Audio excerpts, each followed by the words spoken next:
কি ক'ব মানে অলপ আগত ক'লোঁ মই টকা পইচা এনেকুৱা পেলাব পৰা নাই মই টকা পইচা নাই যিটো অপজিশ্যনৰ MCLA কিন্তু ভগৱানে মোক সহায় কৰিছে আৰু মোৰ যিমান ৰাইজ আছে মোক সহায় কৰিছে কমচে কম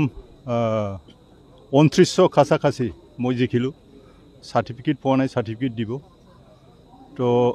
মই মোৰ তৰফৰ পৰা সকলো মোৰ কৰ্মীসকল আৰু যিমান ভোটাৰ আছে সকলোকে আৰু বিভিন্ন সংগঠনৰ পৰা মোক ভিতৰত আৰু ওপৰত মোক সহায় কৰিছে ফাইনেন্সিয়েলি যি পাৰি মোক সহায় কৰিছে সকলোকে ধন্যবাদ দিছোঁ আৰু লগতে আমাৰ হাগ্ৰামা মহিলাৰী ছাৰ তেখেতক বহুত মনৰ পৰা মই ধন্যবাদ দিছোঁ তো বাকী আমি যদি গভৰ্ণমেণ্ট কৰিব পাৰোঁ তেনেহ'লে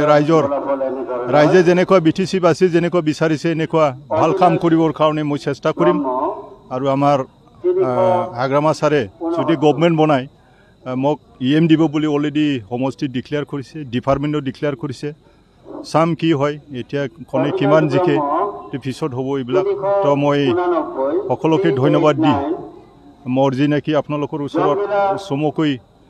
পিছত কৈ থাকিম এতিয়া ক'ব লগা একো নাই মইতো আগত 29 চনমান যাম 2900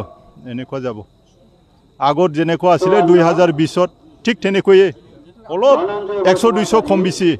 50-60টা এনেকুৱা কম বেছি হৈছে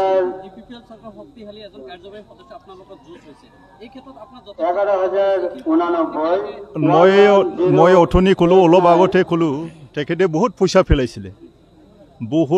পেলাইছিল এতিয়া পইচা কামত দিয়া নাই আৰু যেটো হি বাহিৰৰ হয় মই হল BTC সৃষ্টি হোৱাত ৰাইজৰ লগত থাকি পেলাই আমাৰ 16 নম্বৰ নিচিমা সমষ্টিটো তেতিয়া মই এপছৰ প্ৰেচিডেণ্ট আছিলোঁ তেতিয়াই মই এইটো সমষ্টিটো মোৰ ৰাইজক লৈ পেলাই বনাইছোঁ ফেৰেঙা ৰঞ্জিত বসুমতাৰী তেখেতৰ একো ইয়াত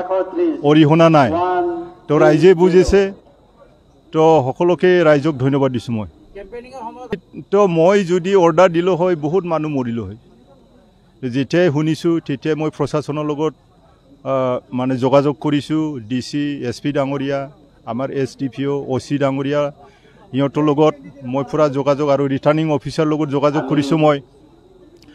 যোগাযোগ কৰি পেলাই সিহঁতেও যিমান পাৰে মানে প্ৰশাসন হিচাপে বহুত মানে শান্ত আনাৰ কাৰণে কাম কৰিছে আৰু মইও প্ৰশাসনক মানে হেল্প কৰিছোঁ মই প্ৰশাসনৰ হেল্প কৰিছোঁ মই কোনো যাতে ল এণ্ড অৰ্ডাৰটো যাতে বিঘ্নিত নহয় এইটো কাৰণে তেতিয়াই মই